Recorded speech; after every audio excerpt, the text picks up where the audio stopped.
Scoping. இப்போ scoping அப்படின்ற வார்த்தை என்னன்னா நம்ம மட்டும் யூஸ் பண்ற ஒரு மெத்தட். இப்போ கிளாஸ் டெஸ்ட் எடுக்கிறதுன்னு வச்சுக்கோங்க, அது ஒரு மெத்தட். உங்களுக்கு நீங்களே படிக்கிற அது ஒரு மெத்தட். நம்ம படிச்சது அப்படியே வீடியோ எடுத்து போடுறோமா, எல்லாருமே பார்க்குறோம், அதுல நம்மளே சம்டைம்ஸ் பார்த்துக்கிறோமா, அது ஒரு மெத்தட். இந்த மூணு மெத்தடையும் அக்யூரேட்டா சொல்றதுக்கு பேர் தான் ஸ்கோப்பிங். நம்ம டியூஷன்ல நடக்கிற நிறைய சொல்றேன். ஃபர்ஸ்ட் நான் உங்களுக்கு நடத்துறேன், அது ஒரு மெத்தட் தானமா, அப்படியே படிக்கலாம். உங்களுக்கு நீங்களே படிக்கிறீங்க நடத்திட்ட அப்புறம் அது ஒரு மெத்தடா, அது அப்படியே வீடியோ போடுறோமா, நமக்கே தேவைப்பட்டுச்சு நம்ம ரீகால் பண்றதுக்காக எடுத்து போட்டுக்கிறது இல்லையா, அந்த மெத்தடும். அதாவது மூணு மெத்தட் ஃபாலோ பண்றோமா, நமக்குள்ள மட்டுமே கொஞ்சம் பிரைவேட்டா மூணு மெத்தட் ஃபாலோ பண்ணுமா, அது இதுக்கு பேர் தான் ஸ்கோப்பிங். ஸ்கோப்பிங் அப்படின்ற வார்த்தைக்கு என்ன அர்த்தம்னா வேரியபிள்ஸும் பேராநேம்ஸும் ஃபங்க்ஷன்ஸும் சேர்ந்து அது எந்த அளவுக்கு பில்ட் பண்ணுது, எக்ஸ்ட்ரீமா எந்த அளவுக்கு போய் நிக்குது அப்படின்றது தான் ஸ்கோப்பிங். இது எப்படி சொல்லலாம்னா வேரியபிள் இருக்கா, பேராநேம் இருக்கா, ஃபங்க்ஷன்ஸ் இருக்கா, இது டியூஷன்னே வெச்சுக்கிறோம்.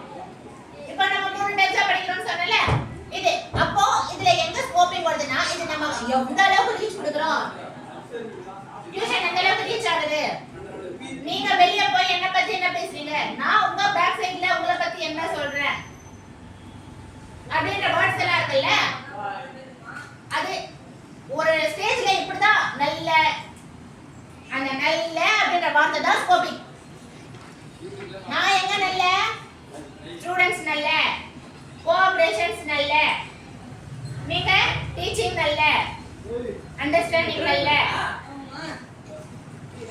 கம்ஃபர்டபிள் நல்ல, இந்த வார்த்தை எல்லாம் தான் ஸ்கோப்பிங். வேரியபிள்ஸ், பேராநேம்ஸ், ஃபங்க்ஷன்ஸ், ஃபங்க்ஷன் பில்ட் பண்ணோம், அத ப்ரோகிராம் பண்ணோம், அதை எந்த அளவுக்கு இன்னொரு வேரியபிள்ஸோட கனெக்ட் பண்ணோம், இன்னொரு வேரியபிள்ஸோட நம்ம கனெக்ட் பண்றோம்ல, அந்த கனெக்ஷன் எந்த அளவுக்கு போய் ரீச் ஆகுதுன்றதை கெஸ் பண்றது ஸ்கோப்பிங். ஃபர்ஸ்ட்ல புரியாம இருக்கலாம், போக போக புரிஞ்சிடும். ஓகேவா? ஆனா என்ன சொல்ல வரேன்னு மட்டும் புரியுதுலமா. இப்போ LEGB அப்படினா என்னன்னு பாத்துக்கலாம். L அப்படின்றது லோக்கல், E ன்றது என்க்ளோஸ், G ன்றது globe, built, N அப்படின்றது built. ஓகேயா? லோக்கல் அப்படின்றது என்னமா, நமக்குள்ளவே, உள்ளுக்குள்ளவே. என்க்ளோஸ் அப்படின்றது என்னமா,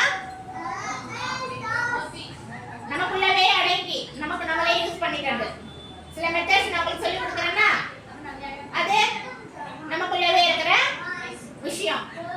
குளோபல் பில்ட்ன்றது வீடியோ எடுக்கிறது, அது வெளியே பில்ட் ஆயிடுதாமா. குளோபல்ன்றது நான் வீடியோ எடுத்து போடுறது, பில்ட்ன்றது அது எந்த அளவுக்கு ரீச் ஆகுதுன்றது.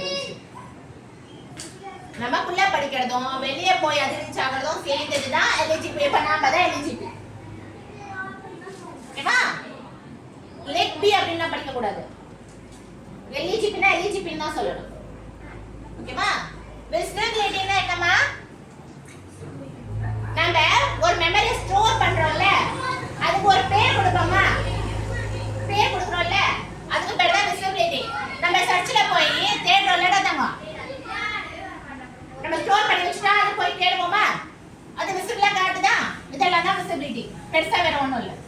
மேப்பிங்ன்றது பில்ட் பண்றது. மேப்பிங் அப்படின்ற வார்த்தை வந்து ப்ரோகிராமை பில்ட் பண்றது. அது வந்து இந்த மாதிரி கோலம் போட்டு போட்டு போட்டு எல்லாருமே கோலம் போடுவோம் நம்ம ப்ரோகிராம்ல. கோலம் போடாம எங்கேயாச்சும் ப்ரோகிராம் பண்ணுவோமா, அப்போ அதுக்கு பேர் ப்ரோகிராமே கிடையாது. இந்த கோலம் போட்டோம்னா இன்னும் பில்ட் ஆகுதுன்னு அர்த்தம், திருப்பி கோலம் போட்டா இன்னும் பில்ட் ஆகுதுன்னு அர்த்தம், கோலம் போட போட போட பில்ட் ஆகிட்டே இருக்குன்னு அர்த்தம். இந்த கோலம் போட்டு பில்ட் பண்றதுக்கு பேரு மேப்பிங். மேப்பிங்னா தேடுறது கிடையாது, கோலம் போட்டு இன்னும் பில்ட் பண்ணிட்டே வரும் அப்படின்றதுக்கு பேரு மேப்பிங். என்க்ளோஸ்ட் அப்படின்றது என்னதுமா, ஃபங்க்ஷனுக்குள்ள இருக்கிற ஃபங்க்ஷன். இது டியூஷன். நமக்குள்ள நம்ம கொஞ்சம் தனித்தனியா ஒவ்வொருத்தருக்கு பண்ற பத்தியா, நமக்குள்ளவே ஒரு சீக்ரெட் ஃபாலோ பண்ணுவோம், அதுக்கு பேரு என்க்ளோஸ். பில்ட் இன் அப்படின்றது என்னதுமா, நான் இப்ப சொன்னேன்ல, இதான் பில்ட் இன். நீங்க சொன்னேன்னா நம்ம பிரைவேட்டா ஒன்று போட்டுடுறோம், அது எந்த அளவுக்கு போய் ரீச் ஆகுதுன்றது. இன்னும் தெளிவா சொல்லணும்னா லைப்ரரியில ஒரு ஃபார்மேட் செட் பண்ணிடுவோம். செட் பண்ணிடுவோமா? அது ஃபார்மேட் அவ்வளவுதான். அது லைஃப் டைமுக்கு அது அப்படியே ரொட்டீன் ஆகும், யூஸ் ஆகும். பத்தியா? ஒரே தடவை தான் பில்ட் பண்ணுவோம்.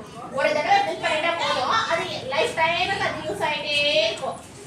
திருப்பி திருப்பி மாற்றுவாங்களா? மாற்றவே மாட்டாங்க. ஒரு தடவை போட்டுட்டா, ஆனால் அது குளோப் வைஸ் யூஸ் ஆகும். குளோப் வைஸ் நான் செய்யற ஒரு விஷயம் அது குளோப் வைஸா யூஸ் ஆகும். இப்படியே வீடியோவே புரிஞ்சுட்டு உங்களுக்கு நான் இன்னைக்கு ஒரு நாள் சொல்லி கொடுக்குற வீடியோ அப்புறம்ன்ற பசங்களுக்கு அது யூஸ் ஆகும்னா, நான் இன்னைக்கு பண்றது அது கஷ்டம் இல்லையா? அது ஒர்த்து தான். இப்ப கொஞ்சம் நேரத்துக்காக நான் போடுற வீடியோ அது எத்தனையோ நாள் எங்கிருந்தோ யூஸ் ஆகும் அப்படின்ற வார்த்தை அது நமக்கு ஒர்த்து தான். அதுக்கு பேர் தான் பில்ட் இன். குளோபைஸா யூஸ் ஆகுறது, லோக்கல்ன்றது உங்களுக்கு யூஸ் ஆகுது. நீங்க இந்த பேட்சோட போயிடுவீங்க, எத்தனையோ பேட்சுக்கு இந்த வீடியோ யூஸ் ஆகும். இப்போ உங்களுக்கு கெஸ் ஆயிடுச்சா? இதுக்கு பேர் தான் ஸ்கோப்பிங். இப்படி கெஸ் பண்ணிட்டா ஸ்கோப்பிங் ஒண்ணுமே கிடையாது. அப்புறமேட்டுக்கு என்னமா? Access control. அக்சஸ் கண்ட்ரோல் அப்படின்றது என்னது தங்க? அதான சொன்னல, பிரைவேட், பப்ளிக், ப்ரொடெக்டட். பிரைவேட்ன்றது என்னதுமா? நம்ம டியூஷனுக்குள்ள நடக்கிறது. பப்ளிக்ன்றது என்னது? வீடியோ போடுறது. அது ப்ரொடெக்டட் அப்படின்றது உனக்குள்ள ட்ரிக்ஸ் நான் சொல்லி கொடுப்பேன். ஏதாச்சும் நீ டவுட்னா நான் அதெல்லாம் எனக்கு தெரியாதுமா, நீ வீடியோ பார்த்துக்கோ, நான் கிளாஸ் முடிச்சிட்டேன், என்கிட்ட கேட்க அதை என்ன சொல்வேன்னா, தனிப்பட்டவனுக்கு ஓ மைண்ட் செட்டுக்கு ஏத்த மாதிரி நான் புரிய பத்தியா? அதுக்கு பேர் தான் ப்ரொடெக்டட். இது 3 விஷயம். இது ப்ரோக்ராம் வைஸ்ல எப்படி யூஸ் ஆகுது? நான் டியூஷன் சொல்லி இதெல்லாம் சொல்லிட்டேன். ப்ரோக்ராம் வைஸ்ல எப்படி யூஸ் ஆகுதுன்றத பாப்போம். இந்த வார்த்தைகளுக்கு அர்த்தம் மட்டும் தானே சொன்னேன். இது டியூஷனுக்கும் ஸ்கோப்பிங் ப்ரோக்ராமுக்கும் சம்பந்தம் கிடையாது. இந்த வார்த்தைகளுக்கான அர்த்தத்தை நான் உங்களுக்கு என் விஷயம் பற்றி சொல்லிட்டேன். இது ப்ரோக்ராம் வைஸா பார்த்துக்கலாம். இப்போ பார்த்தாச்சா? வேரியபிள்ஸும் பேரலன்ஸும் ஃபவுண்டேஷனும் அது ஃபுல்லா சேர்ந்து இன்னொரு வேரியபிள்ஸ் கூட எவ்வளவு அசோசியேட்டட் பண்றதுன்றத காமிக்கிறதுக்கு பேர் தான் ஸ்கோப்பிங். இதுக்கு பேர் தான் ஸ்கோப்பிங். ஆச்சா? இப்போ மாடியூல்ஸ் அப்படின்ற வார்த்தையில இருந்து உங்களுக்கு என்னமா புரியுது?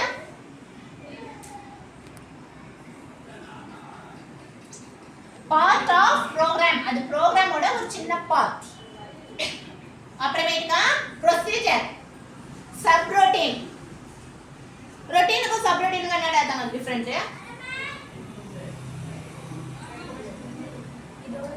Correct, excellent. அதான் ஒரிஜினல் ஆன்சர். இப்போ என்னன்னா, நீங்க என்கிட்ட என்ன எதுக்காக வந்திருக்கீங்க? எக்ஸாம்க்கு ப்ரிப்பேர் ஆக. எக்ஸாம்க்கு ப்ரிப்பேர் ஆக தானே வந்திருக்கீங்க. நான் என்ன பண்றேன்? உங்களுக்கு டெஸ்ட் கொடுக்குறேன். எக்ஸாம்க்கு ப்ரிப்பேர் ஆகிறதுக்கு நான் என்ன கொடுத்துட்றேன்? டெஸ்ட் கொடுத்துட்றேன். எக்ஸாம்க்கு நீங்க பயந்து வைக்கிட்ட வந்தா நான் என்ன பண்ணணும்? டெஸ்ட்டும் கொடுக்கக்கூடாது, எக்ஸாம் கொடுக்கக்கூடாது, ஒன்றும் கொடுக்கக்கூடாது.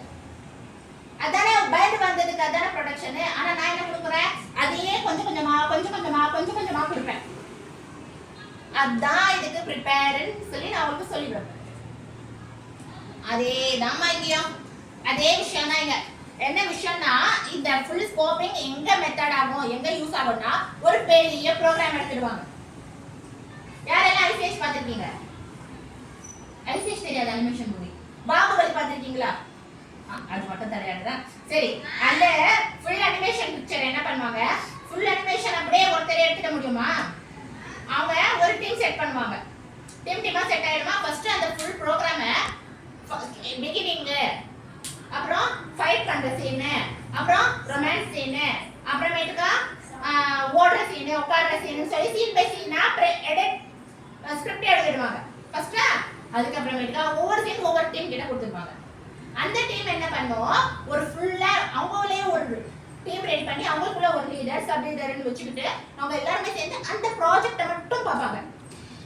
தனித்தனியா ஒவ்வொருத்தரும் ஒவ்வொரு ப்ராஜெக்ட் பார்த்தாச்சா, எல்லாருமே சேர்ந்து என்ன பண்ணுவாங்க? நான் கொடுத்தேன் பாரு, நான் தானே உங்களுக்கு பிடிச்சு கொடுத்தேன், என்கிட்ட எடுத்துட்டு வந்து கொடுத்துருவாங்க. நான் தான் டைரக்டர் என்கிட்ட கொடுத்துட்டாங்களா, அதை நான் ஃபுல்லா ஜாயின் பண்ணேன். அது என்ன ஆயிடுச்சு? ஃபுல்லா பாகுபலி ஆயிடுச்சா? ஃபுல் பாகுபலி ஆயிடுச்சாமா? இது அதை வச்சுட்டு நான் அதை ப்ரோக்ரஸ் பண்ணுவேன். அதை ப்ரோக்ரஸ் பண்றேன்னா இப்போ அது என்னென்ன பண்றோம்னு பாத்துக்கங்கப்பா. அதுல என்ன கம்மியா இருக்கும்? Less code. அதுல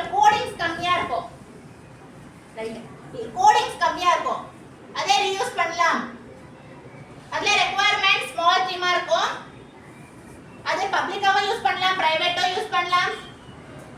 இதெல்லாம் தான் விஷயம். அதுல ஃபர்ஸ்ட் நான் உங்களுக்கு புரியுற மாதிரி சொல்றேன். டைமிங் சேவ் ஆகும். ஆமா தானேமா? ஒருத்தரே செஞ்சா முடியுமா?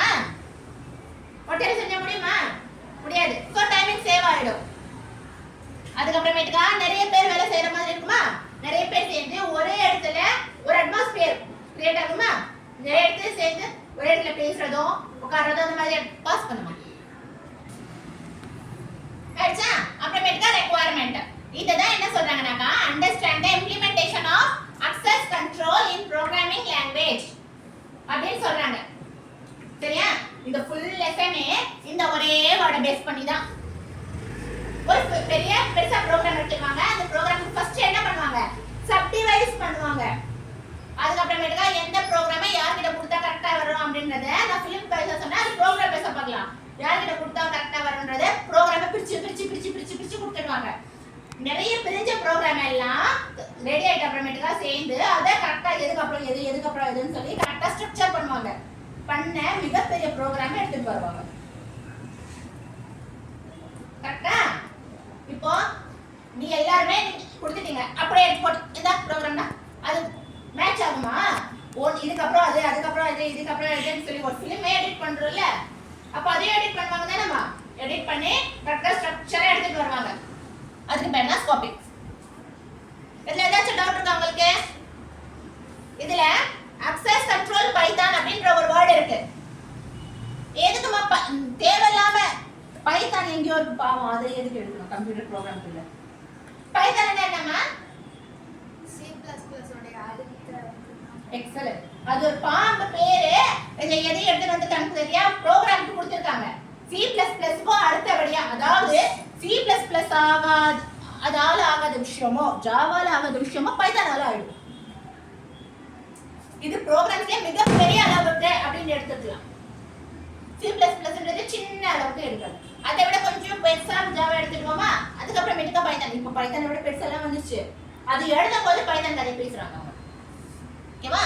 இதெல்லாம் விட கொஞ்சம் ஓவர் சைஸ். இது வந்து எதுக்கெல்லாம் ஒரு ட்ரீமா 3 வகையா பிரிச்சு எப்படி பிரைவேட்டாவும் இண்டிவிஜுவலாவும் பப்ளிக்காவும் எடுக்கிற மாதிரியும் அதை ஒரு மேட்ரு சொல்றாங்க. அதுக்கப்புறமேட்டுக்கா ஒரு பெரிய ப்ரோக்ராமை சப்டிவைட் பண்ணி தனித்தனியா ரெடி பண்ணிட்டு அதை ஃபுல்லா எடிட் பண்ணி ஒரே மிகப்பெரிய ப்ரோக்ராம் எடுத்துட்டு வந்து சப்பா காட்டுறது, அது ஒரு விஷயம் சொல்றாங்க. அப்புறமேட்டுக்கா ஒரே தடவை நம்ம ப்ரோக்ராம் டிக்னிஃபை பண்ணுவோம். ஒரு பேஜ்க்கு லைப்ரரி ஒரே தடவை தான் டிக்னிஃபை பண்ணுவாங்க. குளோப் வைஸா போட்டுடுவாங்க. கூகுள்னு வச்சுக்கோங்க. அவங்க ஒவ்வொரு விஷயமும் ஒரே தடவை தான் ரெடி பண்ணிருப்பாங்க. அதை என்ன பண்ணியாச்சு? அவங்க சப்விஷுவல்ஸ் பண்ணியாச்சு, ஃபங்க்ஷன் பண்ணியாச்சு. அந்த ஃபங்க்ஷன் யாரோ ஒரு விஷயத்துல ஏதோ ஒரு கூகுள் சர்ச் பண்ணிட்டு தானே வர்றாங்க. அதை விட்டு வெளியே வராங்களா? அவங்க ஒவ்வொரு தடவை சொல்றதுக்கு ஒவ்வொரு தடவை ரெடி பண்றாங்களா? ஒரு தடவை பண்ணியாச்சு, அவங்க அப்லோட் பண்ணியாச்சு, அவங்க என்ன பண்ணியாச்சு? ஃபங்க்ஷன் பண்ணியாச்சு. அது நமக்கு லைஃப் டைம் யூஸ் ஆகுது பாத்தியா? அதுக்கு பேர் தான். இப்போ இதை பொறுத்த வரைக்கும் 3 விஷயம் தான். இதுல ஏதாச்சும் டவுட் இருக்காமா? அவ்வளவுதான். இந்த லெசனே அவ்வளவுதான். ஓகேவா? எழுதிருக்கதே எவ்வளவு கம்மியா தான் இருக்கு பாருங்க.